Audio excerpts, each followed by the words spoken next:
programa número 1 de Lideranças Empresariais. Seja muito bem-vindo. É um espaço para partilhar conhecimento, ideias, experiências, pensamentos, partilhar o que de melhor se faz no país numa altura em que a iniciativa privada é primordial. Quinzenalmente estaremos aqui numa parceria com o LIDE, o Grupo de Líderes Empresariais, para debater temas económicos e políticos relevantes. O LIDE é uma organização empresarial que nasceu no Brasil em 2013 e que reúne líderes das maiores e mais reputadas empresas. O LIDE Internacional é já uma organização à escala global, está presente em 4 continentes e chegou a Portugal este ano, a 1 de julho, com a mesma filosofia, contribuir para um país economicamente mais competitivo. Feita esta apresentação, lançamos o tema que nos serve de base à reflexão e ao debate. Hoje discutimos a independência dos auditores. A Comissão Europeia publicou no passado dia 13 de outubro de 2010 um livro verde intitulado Política da Auditoria, as lições da crise, voltando a colocar a tónica em temas que têm sido amplamente discutidos nos últimos 10 anos no pós-Enron. São convidados em estúdio Nasser Sattar, o presidente do Comitê de Gestão do LIDE Portugal, Maria dos Anjos Capote, vogal da CMVM, Ricardo Pinheiro, partner da PwC, Vítor Ribeirinho, partner da KPMG e Vítor Gonçalves, presidente da Comissão de Auditoria da Zone e EDP. A todos, muito bem-vindos, muito obrigada por estarem neste programa de estreia de Lideranças Empresariais. Gostava, Nasser Sattar, de lhe dar assim as boas-vindas também neste início de parceria e, antes de mais, perguntar-lhe se é ou não relevante esta preocupação da Comissão Europeia relativamente à independência dos auditores. Muito obrigado. Muito boa noite a todos. Em primeiro lugar, gostava de agradecer a vossa presença aqui neste debate e o primeiro programa que LIDE Portugal, em parceria com o Económico TV, lançou, num tema que é da importância, que neste momento, como sabem, está a ser debatido em Bruxelas pelos comissários em relação da matéria de Green Paper. Eu antes só também fazia aqui um ponto.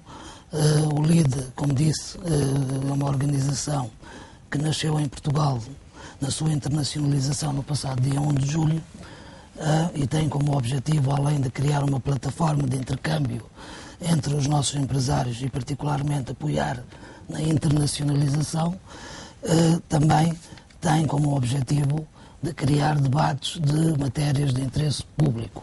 E é nesse sentido que este primeiro programa foi escolhido o tema que neste momento é muito importante em relação aos auditores, a governança das sociedades, e que o Green Paper veio lançar um debate muito aberto sobre vários temas. Eu faria um pequeno enquadramento antes de passar a palavra aos nossos participantes. Um dos temas importantes que está a ser debatido na proposta que o Comissário Europeu, o Michel Barnier, que fez a proposta no Green Paper, é a rotação dos auditores obrigatória. Esta rotação dos auditores obrigatória advém da crença que isto iria melhorar de facto a contribuição para a independência dos auditores, mas obviamente os nossos participantes poderão dar os diferentes pontos de vista associados a este ponto em particular. Outra das questões que tem levantado é efetivamente a prestação de serviços, outros serviços para empresas, para os próprios auditores. Este tema, em termos de legislação atual, já enquadra-se no regulamento que a CMVM tem, de recomendações e dos serviços proibidos pelos auditores, como também os serviços que são permitidos. Esses serviços permitidos ainda têm uma aprovação prévia das comissões das auditorias e, portanto, há um controlo para, de facto, garantir que não há questões de conflitos de interesses entre a auditoria e a prestação de serviços, que é outra matéria importante que também está a ser debatida. O terceiro ponto, que é um ponto muito crítico em relação àquilo que está a ser, o que existe hoje e o que está a ser proposto, é a proibição total dos outros serviços a qualquer entidade, independentemente de ser auditada ou não pela própria auditora. E o quarto, o que eu também gostaria de levantar aqui, é efetivamente a introdução na auditoria das empresas de uma outra pequena ou média dimensão firma para participar na auditoria. Que isto também, de certeza, os nossos participantes terão um contributo para fazer. Eu começava por perguntar à doutora Maria dos Anjos se de facto essas propostas que estão a ser apreciadas irão contribuir, porque é a intenção, para uma melhor independência dos auditores e uma maior transparência, de facto podem ter efeitos opostos, nomeadamente se algumas dessas medidas mais radicais forem assumidas, no sentido de haver um esvaziamento do talento que as empresas têm para atrair, na medida que prestam serviços de diferentes matérias e que, obviamente, isto também é uma atração para os licenciados entrarem nessas firmas. Portanto, se a doutora pudesse começar por aí. Eu, antes de mais, saudava esta iniciativa. Penso que é muito interessante, um tema que é tão atual, não só em termos nacionais, em termos comunitários e internacionais, e, portanto, eu penso que é de saudar este primeiro tema neste primeiro programa. Depois, eu gostaria de, respondendo ao repto que o Sr. me lançou, de dizer que as posições que tentarei defender são posições à luz da experiência dos casos ocorridos, isto é, das situações que nós temos vindo a viver recentemente. Portanto, são digamos, posições que, tendo, obviamente, uma filosofia e alguma concepção teórica, surgem, sobretudo, tentam ser o resultado dos ensinamentos dos casos mais recentes ou dos casos que temos vivido. E de facto, aquilo que hoje se verifica em todos estes documentos que temos todos acesso, a expressão que nós encontramos quase comum a todos eles é que a crise financeira, eu queria, para não dizer nada que não esteja escrito, pôs em questão o trabalho dos auditores. Não é? Esta é a premissa da qual parte depois toda a discussão. E é ligado a esta questão depois surge o problema da independência. Não é? E em que medida, e parece que aí todos estamos de acordo, e não é de agora, já há uns anos, há muito tempo, ou desde sempre, que obviamente que a independência é um requisito que é fundamental e óbvio para o exercício da atividade de auditoria. Agora, a independência é uma avaliação contínua, não é?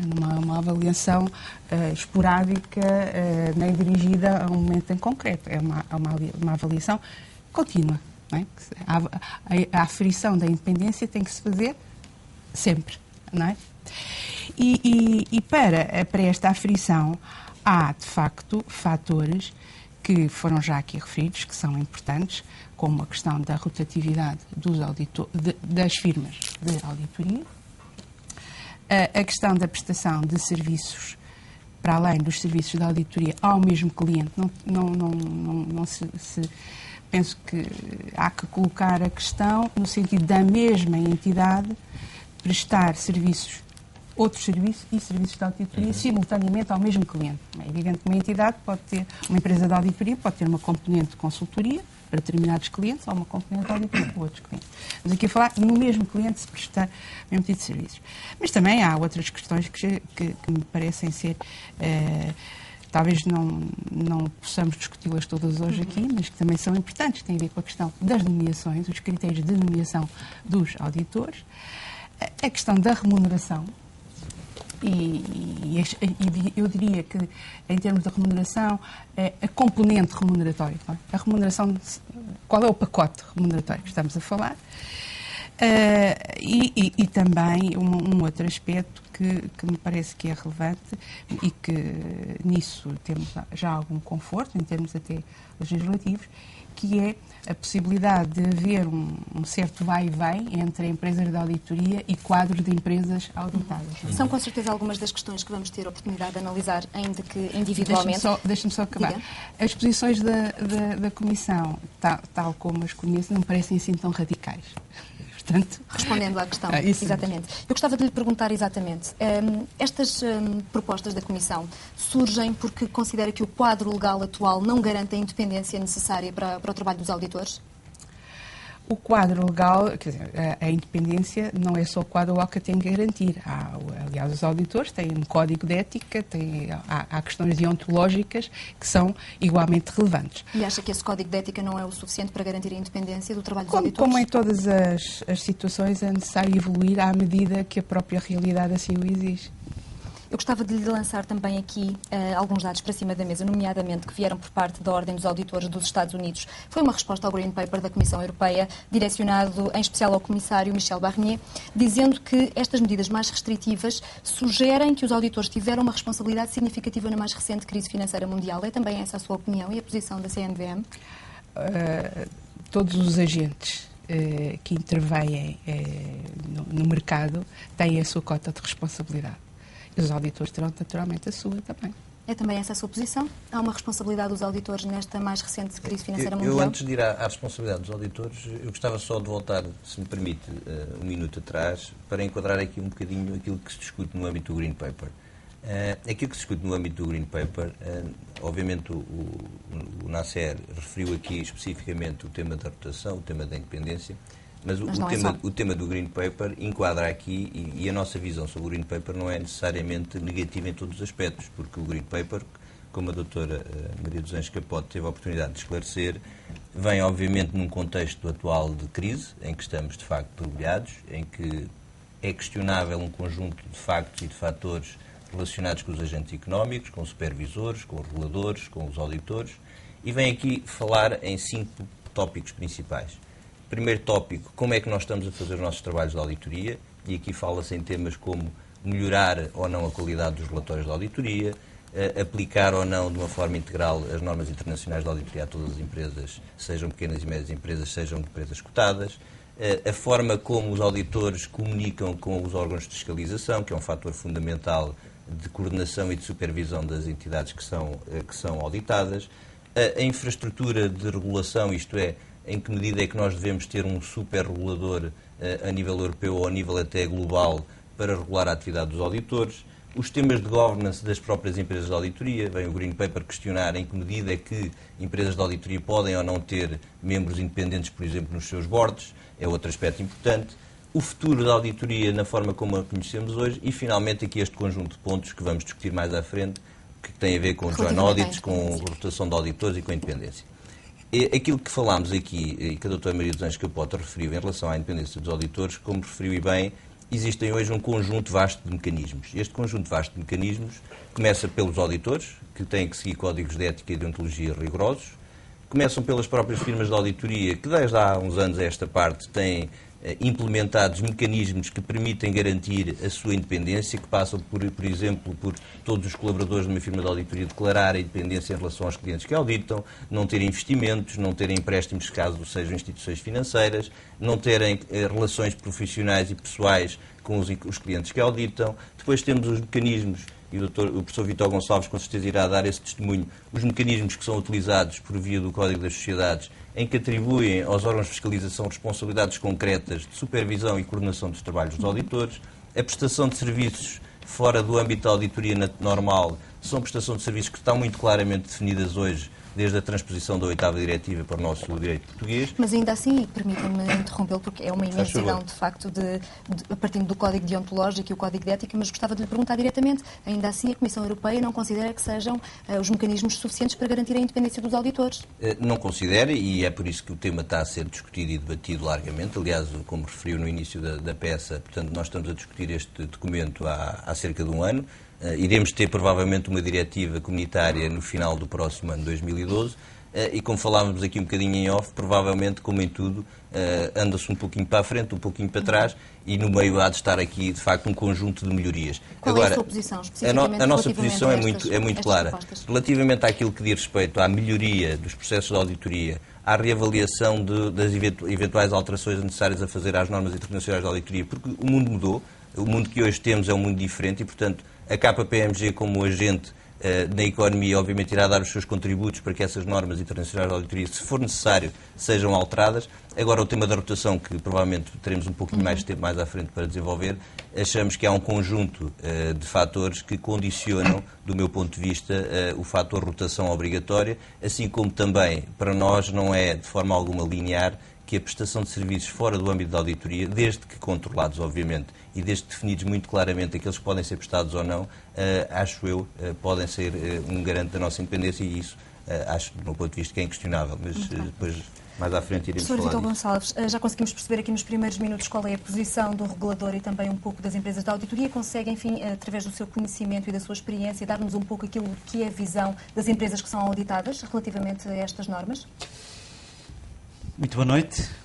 Cumprimentar os colegas que estão aqui neste painel hoje, naturalmente, e muito especialmente o LIDE e desejar que com esta iniciativa desenvolva um melhor conhecimento da função da auditoria no nosso país e desenvolva naturalmente outras iniciativas importantes, como seguramente o vai fazer. Mas eu gostava de, a propósito do que me pergunta, dar nota, digamos, da importância do debate que está a acontecer e da importância da auditoria, porque, tal como já começou a ser referido pelo Dr. Vítor Ribeirinho, este debate surge através da discussão de um Green Paper que logo na primeira página chama a atenção da crise que começa em 2007 e depois, de uma forma talvez um bocadinho injusta para os auditores externos, para o conjunto dos auditores, chama a atenção que instituições financeiras, após 2007, que tiveram enormíssimos problemas, apresentaram elevadíssimos prejuízos, tinham sido objetos de relatórios dos seus auditores, onde não aparecia qualquer referência aos problemas das empresas. Ora, eu acho que há aqui, se calhar, alguma injustiça, voltando a referir, para os auditores, porque, como dizia a doutora Maria dos Anjos Capote, estas crises e a crise em que vivemos não tem apenas um culpado, os culpados são variados. E as próprias, digamos, situações financeiras dos bancos, seguramente que não são os únicos culpados dessa situação, os auditores. E, como bem sabemos, quando há vontade deliberada numa instituição de cometer uma fraude e de esconder uma fraude, por vezes não é fácil aos auditores externos detectá-la. E, ao dizer isto, eu não estou a defender os auditores externos, porque é aqui quem os defenda muitíssimo melhor que eu e eles nem sequer precisam, não é? Mas é também... Feita essa sua introdução diretamente até ao tema. Acha efetivamente que é preciso este quadro legal ou não para regular aqui a atividade dos auditores? Ou já há regulação suficiente? O que é preciso é termos efetivamente uma melhor auditoria. Relativamente ao quadro... Em que sentido? É preciso termos uma melhor auditoria na medida em que os auditores fazem uma coisa extremamente simples. Atestam perante as diferentes entidades existentes numa sociedade que a informação financeira que é divulgada para os acionistas e para o público em geral é informação fiável, credível e verdadeira. Ora, isto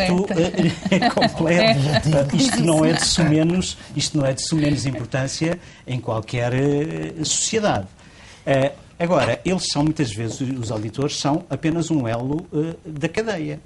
Um elo da cadeia muito importante porque têm que atestar até, no caso, digamos, da revisão legal das contas, têm que atestar legalmente que aquilo é verdade o que está naquelas contas. Mas contas. são uma parte importante na credibilidade ao mercado? Não, são uma parte fundamental, e sendo uma parte fundamental, a verdade é que não se tem discutido, ou tem-se discutido poucos, nomeadamente muito pouco em Portugal, relativamente à importância desta função. Por isso, que outro papel ou que outra importância não tivesse, este Green Paper permitiu, a nível da Europa e também em Portugal, porque foram organizadas algumas iniciativas, discutir-se qual é a função do auditor, qual é a função do regulador, qual é a função dos órgãos de supervisão dentro das empresas, porque e isso é algo que também é referido no Green Paper,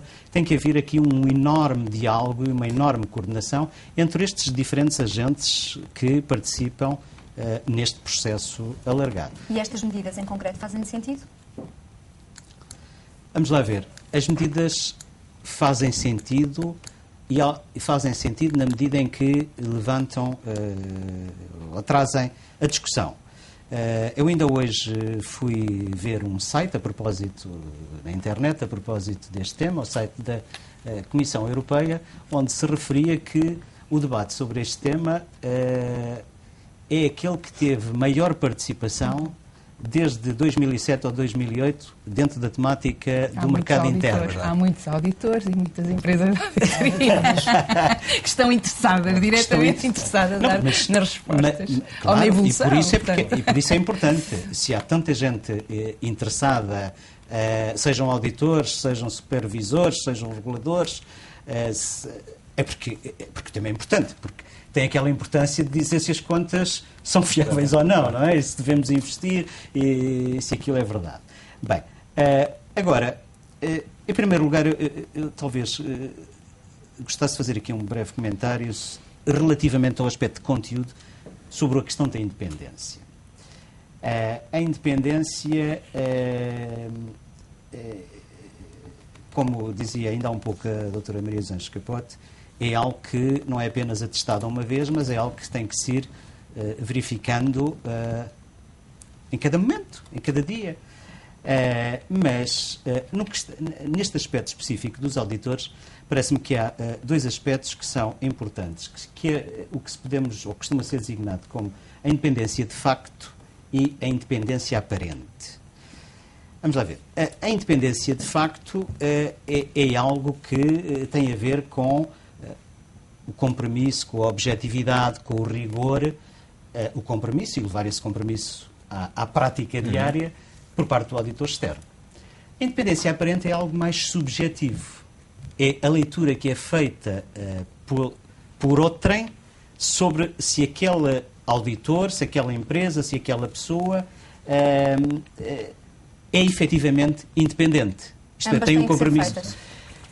E, idealmente, não utopicamente, mas idealmente, ambas as independências devem, ou ambos os aspectos da independência devem ser cumpridos. E por vezes é que isso é difícil. É difícil porque muitas das vezes, e aí vou, digamos, ao cerne da sua questão, muitas das vezes a legislação, os regulamentos preocupam-se fundamentalmente com a independência de facto. Se cumpre determinada norma, se aplica determinada norma. Enquanto que a independência mais aparente, mais subjetiva, é uma interpretação que é feita por outrem e que, por vezes, é mais difícil de conseguir e não é conseguido apenas com o cumprimento de normas. E agora aqui levanta-se-nos um outro problema. É que, sendo a atividade de auditoria uma atividade profundamente regulada, essencialmente os mecanismos em vigor são verificar se cumpre ou não cumpre a norma. Há aqui pessoas que sabem bastante mais do que isto. Embora as normas da auditoria não sejam bem as normas jurídicas tais como nós estamos habituados mas são os princípios, não é? Por exemplo, os princípios... São normas em termos bastante mais genéricos, bastante amplos, que provavelmente não há outra possibilidade, mas não têm não é possível aferir do cumprimento das normas da auditoria, na minha opinião, os doutores confirmarão, com essa clareza. Ou cumpre ou não cumpre, não é? Dá-me licença de fazer um comentário a esse propósito. Se eu perguntar a qualquer empresa de auditoria qual é a sua abordagem de auditoria, qual é o seu processo de auditoria, a resposta que me é hoje, em 2011, dada é bastante diferente da resposta que me era dada nos anos 60 ou nos anos 70. Porquê? Nos anos 60 ou nos anos 70 ou nos anos 80 haveria muito maior possibilidade de cada um definir o processo de auditoria na forma como entendia mais adequada. Hoje em dia, se eu perguntar a uma empresa de auditoria qual é o vosso processo de auditoria, fundamentalmente o que eles me dizem é que cumprem as normas internacionalmente aceites, definidas e aceites. Digamos que esta a harmonização começa primeiro por ser continental, Estados Unidos, Europa, e cada vez mais uma harmonização internacional, que, com a aproximação das normas, e vou dizer uma coisa que não sei se que os meus colegas, nomeadamente os colegas de mesa, os auditores, estarão completamente de acordo. Cada vez deixa menos possibilidade à criatividade. E deixa muitas vezes deixa possibilidade à criatividade e deixa até possibilidade de as diferentes empresas, e nomeadamente as grandes empresas, se diferenciarem entre elas. Se perguntarmos, nomeadamente aquilo que se costuma designar pelos 4 grandes, qual é que é a diferença entre vós? Ou que perguntaram um dos 4 grandes, qual é a diferença? Nenhum deles provavelmente me vai responder dizendo a nossa abordagem à auditoria é melhor. Penso que isto é difícil acontecer. Quer dizer, a nossa técnica de auditoria é melhor. Não é. Quer dizer, cumprem as normas internacionalmente aceitas. O que me vai dizer, provavelmente, é que têm as melhores pessoas, que lhes dão a melhor formação. E não o aspecto técnico. Por isso está a ver a questão da harmonização. Ainda assim, no aspecto técnico, há ainda muito trabalho a ser feito pelo auditor em função exatamente da sua qualidade, enquanto pessoa, enquanto profissional. Muito bem. Avançamos, se calhar, para as propostas da Comissão Europeia. Deixo-lhe para si o primeiro comentário relativamente à nomeação dos auditores. Consideram ou não que o atual quadro em que uma empresa nomeia e remunera o próprio auditor deve mudar? Boa noite. Em primeiro lugar, queria agradecer também o convite e saudar os restantes membros aqui deste painel. É com muito gosto que estou aqui para discutir um tema que eu acho que é muito importante a nível setorial, a nível de país, eu diria mesmo a nível de uma região económica. E por isso ele está a ser posto a nível da União Europeia e, no fundo, está a ser tratado com a profundidade e com, enfim, o tempo necessário por parte da Comissão Europeia.